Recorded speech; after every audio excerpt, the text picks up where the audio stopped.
Hello and welcome to Journeys and Journals. I'm Bernie Martin Beck and I get to talk to the most interesting people.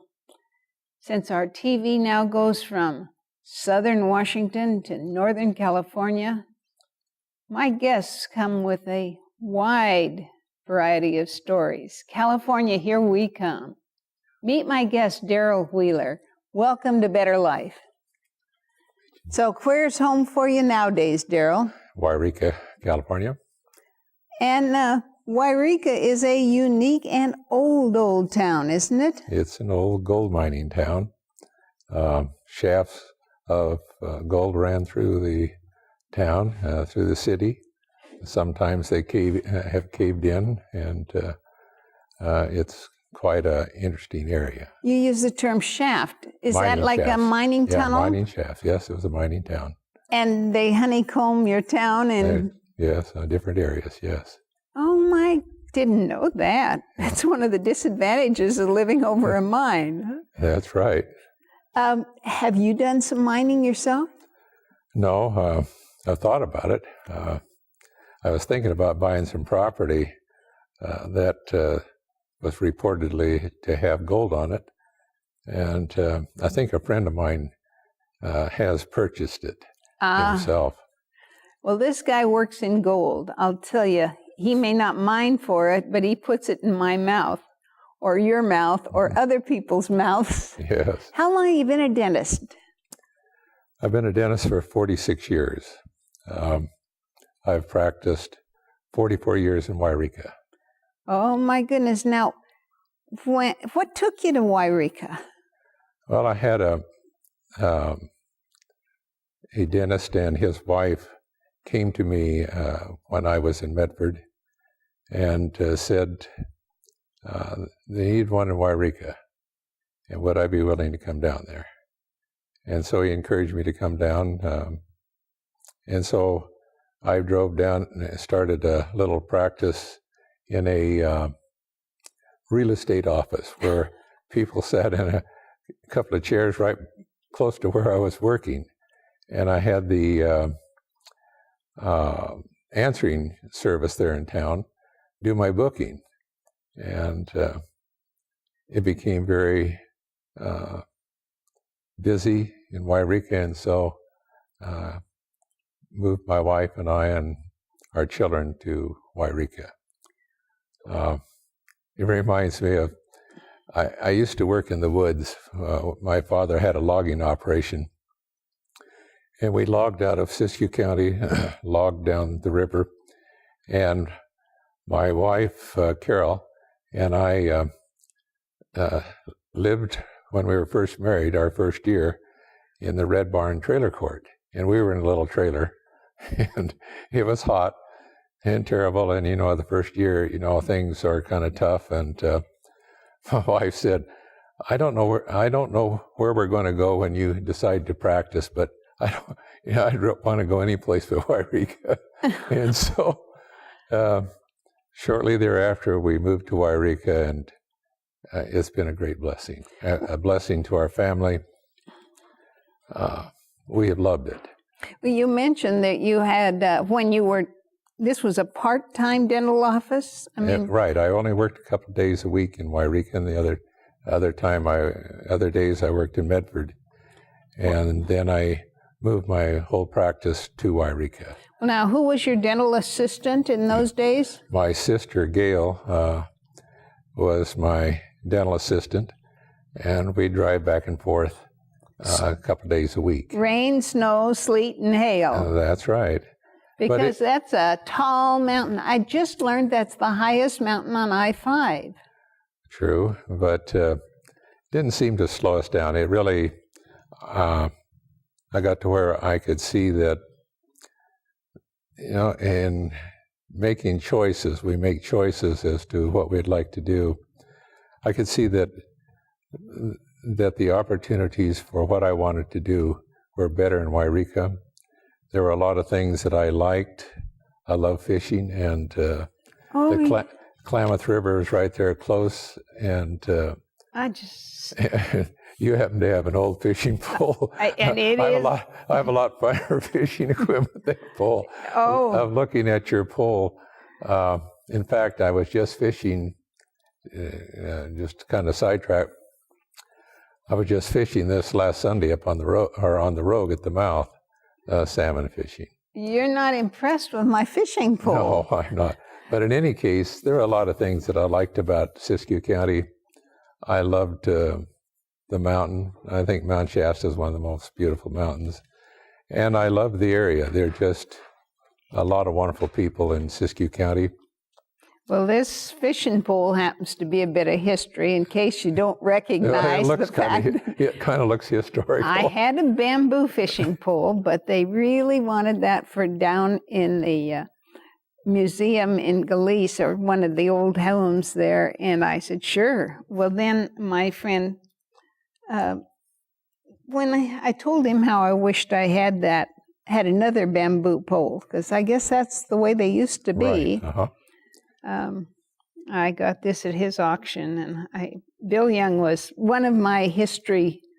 You know, these people fill in the stories, because I don't know all these stories about early days. What have you learned about the whole county down there? It goes back in history as right. Gold. A lot of places where you can see the evidence of the gold mining. We have on our property an area is called the Big Ditch, or the China Ditch, that they brought water all the way over to, I think it was Hawkinsville, for the gold miners, so that they had water. And I think at one time they said that they had around 20,000 Chinese working in that area. Oh, wow. And it was quite a mining area. In fact, I think Siskiyou County has one of the largest nuggets and one of the largest gold displays next to Alaska. I think it's in the courthouse, and there's quite a gold display on there. Well, when I come visiting, I'm going to want to see that. Yeah. Because mining has been such an important, I mean, your community then went from being the place to be to kind of off the road. I mean, for years. Right. Redding grew up, Medford grew up, and your town sort of went to sleep, didn't it? Well, you know, I think we can be thankful to Senator Collier, who helped. He was called, I think, the father of the freeways. And he was instrumental in guiding the freeway through Wairika. And I think that's been a great blessing to Wairika. Interesting thing about Wairika, and another reason that I really like Wairika, it is kind of, it has wonderful weather.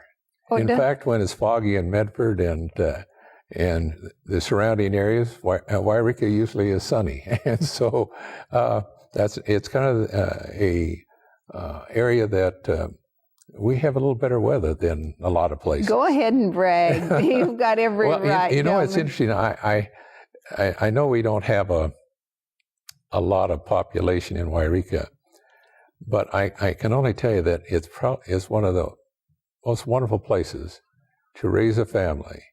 It's kind of like, since I've been in practice, I've not really felt that my patients were patients. They've actually been friends, and I just almost view them as family. And they've been wonderful to our children. It's a wonderful place to raise children. I can only say that it has good weather. We could stand maybe another industry, but it is a great place to live. Good place. Good weather goes down to a minus what? Well, no, it doesn't very often get, it'll get down maybe, it's not a lot colder than Medford. It's maybe a little bit. We will get snow when Medford may not. And sometimes it'll close the Siskiyous. It'll close I-5. Right, it'll close I-5. And, but it's really pretty temperate climate. Very nice. Now, some of the towns around you have a great, now Montague has a history of... It has a good history too. In fact, the railroad, it kind of used to go through Montague. We do have kind of a spur there now that goes through Montague, up to Montague. I heard a weird story. Prohibition had closed down Oregon, and they'd fly into Montague and then bus into Klamath Falls or something like this. And I went, "Ooh, who but the pilot would have that story memorized?" I think they said that, I've heard, I don't know if that's true or not, I think they used to have more banks in Montague.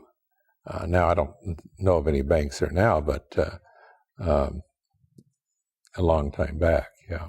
Yeah, people used to, one fella told me about going down to have sodas, or ice cream, and he'd take gold into Jacksonville because they still had scales on the ice cream parlor. You're a family man. You've mentioned your wife, Carol. Right. Carol Lingscheit from where? McMinnville, Oregon. Carol and I were friends back when? Well, in fact, predates, I guess Daryl and I knew one another when we were Well, we knew each other when I was going to Rogue River Academy. Yeah, back in 7th grade or something. But there you are in freshman year. No? No, I've been my junior year at Laurelwood. And Carol and I are over here in the sophomore year. Yes. Then we... That's where I met Carol, was at Laurelwood. That's a boarding school, 1955. Right. Where we spent a little time. Now Laurelwood, the name is the same, but the campus is different. Right. It's moved down to... I think it's around Springfield that they have moved to. Right. Then the next year, Daryl and I went to Milo Academy. Milo Academy, yes. Trillium was a wildflower, this beautiful flower that grows in Douglas County. And there you are again as class president of the first big class. First How graduating many? class. Well, there's probably about 20 of us, 20-some. I don't know the exact number, but... and this last week... This last week, I was at Milo again. For the 55th school reunion. Right. And I don't feel like I'm 55 years older. I mean, I really am sort of marvel at where did the time go, Daryl? Well, I can think of a lot of places, but the time has flown by. It has been interesting. It was nice to go back to Milo, and my daughter called and said, "Dad, we've got to go to Milo."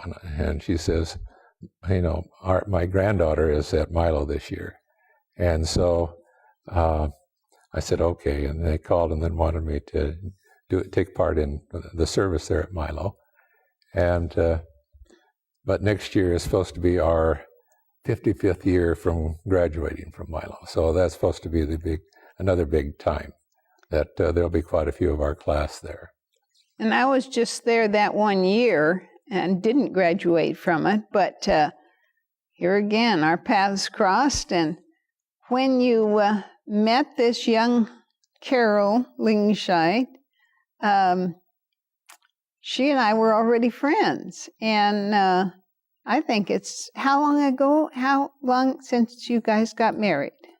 We've been married 52 years. We went to school at Laurelwood and started dating at Laurelwood, and then went on to Milo, and she also went to Milo. And I've been to quite a few. Well, I've been to 3 of our boarding academies. Yeah. My sophomore year, I went to Columbia Academy, and then my junior year went to Laurelwood Academy, and then my senior year to Milo. We sure do get around. I think that it's in fact, that Columbia is up in Washington State. Right. And then Walla Walla College, and then what? Where did you guys go? Then I went to Loma Linda University. That's where you learned how to fix my teeth. That's where I went to dental school. And you're still working in the field? I still work about a day a week, usually on Fridays. And I still love dentistry. I love the classes. I now have 2 colleagues that are wonderful dentists. very fine dentists, even though they are related. And young. Right. Trevor Reagan bought the practice. I work for him and Todd Young, and Todd is my cousin, Trevor is my nephew, and both Loma Linda graduates, very fine dentists. Well, now let's talk about your immediate family. There's 3 big girls. There's Darla, Donna, and Deanna. And when you stand this guy up, you know why I say big girls, because they inherited Dad's genes. Well, Darla is, it kind of started out, Darla is fairly tall, and then it kind of progressed, slowly goes downhill. Donna's a little shorter, and Deanna's quite a bit shorter. Darla's about 5'9", and Dawn is 5'7", and Deanna's probably around 5'5", 5'6", and all 3 wonderful girls. Darla lives in Wairika. Her and her husband, Dr. Kopakov, he's the physician in town, and well, they have an interesting story. They didn't have any children. They could not have children. And so? And so they adopted 2 children at first from St. Petersburg, Russia, and then 2 more from, I think it's called Krasnoyarsk, Siberia. 2 children from, all 4 children from Russia, and wonderful children. I mean, we couldn't have picked out nicer children. From the genetic pool, they're your kids. Well, Steve's background is kind of Russian. His last name is Kolpakov. In fact, when they went to pick up the 2 children, the judge says, "Why don't you just stay here and work?" Oh, how many grandchildren altogether? We have 9 grandchildren. 9 grandchildren. Yes. Daryl, there's so much I'd like to talk to you about, but you brought this book because you want to talk about it, and I want to hear your story. Well, I've always been kind of a health nut. Yeah. And I've always, tried to, with vitamins and take really good care of myself and exercise and all that. And then a year ago, I was diagnosed with prostate cancer. And so I was not expecting to have cancer. When I went to have my blood test in the PSA, they said, "Well, you only have about an 8% chance of having cancer." And I thought, well, I'm okay. So I went to the urologist, and the urologist said, we probably don't need to do a biopsy. You're probably okay. And I says, well, I'm prepared for it. Let's do it. So we went ahead, and a week later he calls me and he says, "You have prostate cancer." Daryl, how did that sound? And that kind of startled me. And so I started checking around to see what the options were. And I heard about Loma Linda University's program called proton therapy. And so I called Loma Linda and got a hold of the division that works on prostate, the urology division, and I asked them,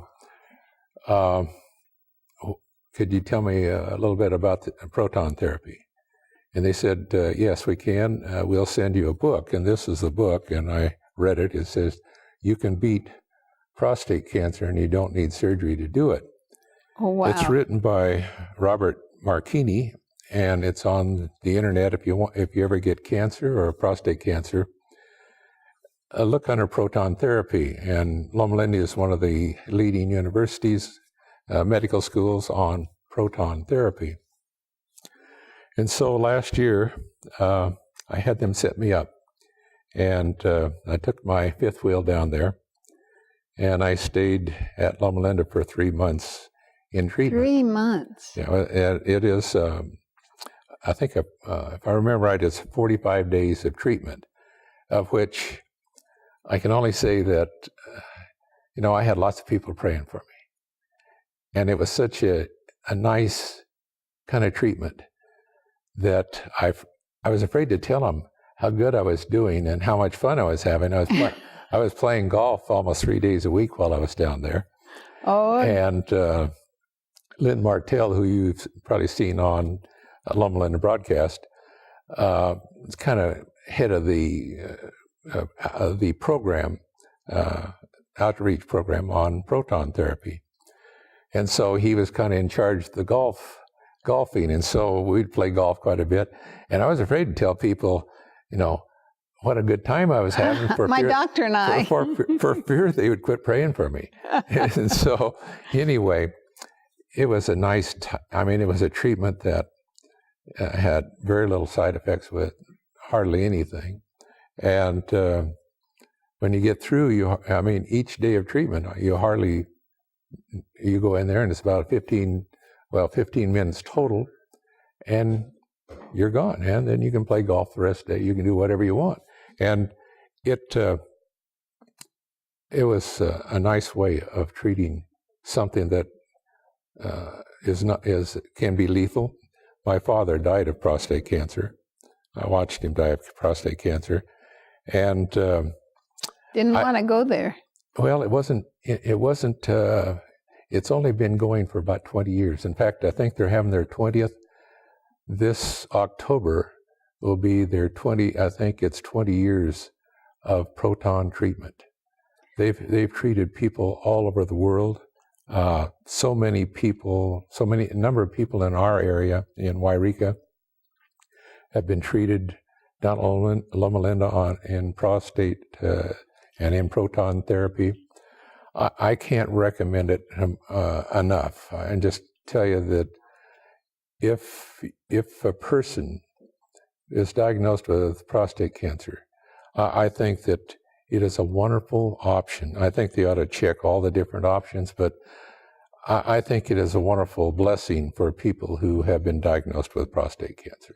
I was so very lucky to have friends that were working there when the the accelerator was being built. Oh, it is unreal. Went on the grand tour the day that it opened, and it was fascinating because now here was hope for cancer people, right? Particularly prostate cancer. They are treating so many types. I forget the number, but now they're treating breast cancer. They're treating lots. Well, when I was there, lots of children that had brain tumors and a lot of different types of cancers are now being treated with proton therapy. As I recall, it goes down underground. It is. It is. Huge. Yes, it is. In fact, it's two stories down in the basement. And person would have to see it. It is a engineering marvel. It is something. It used to be Loma Linda was the main school. I think about the only school that offered proton therapy for prostate cancer. Now there are about, I think, 5 or 6 in the United States that also now, since it has become so prevalent and such a good means of treating prostate cancer, there are a number of different places in the United States now that have proton therapy. And Loma Linda is your alma mater, is that right? Loma Linda is my alma mater, but... So you were right back on the old streets, and you didn't have to learn anything. That was true. It was nice. It was kind of nice to go back and see lots of different people, lots of different friends. Well, the weather is, the things I love about Southern California are go out and pick an orange and have it for breakfast. Mm-hmm. We don't get to do that in Wairika or Grants Pass. Right. Daryl, thank you so much for coming. And I'm going to ask if you'll stay by and we would talk a little more about Wairika and your family, because what stories you can tell just to enhance our lives.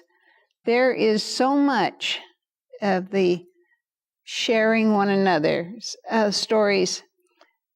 Cancer story, and so many men have faced this problem.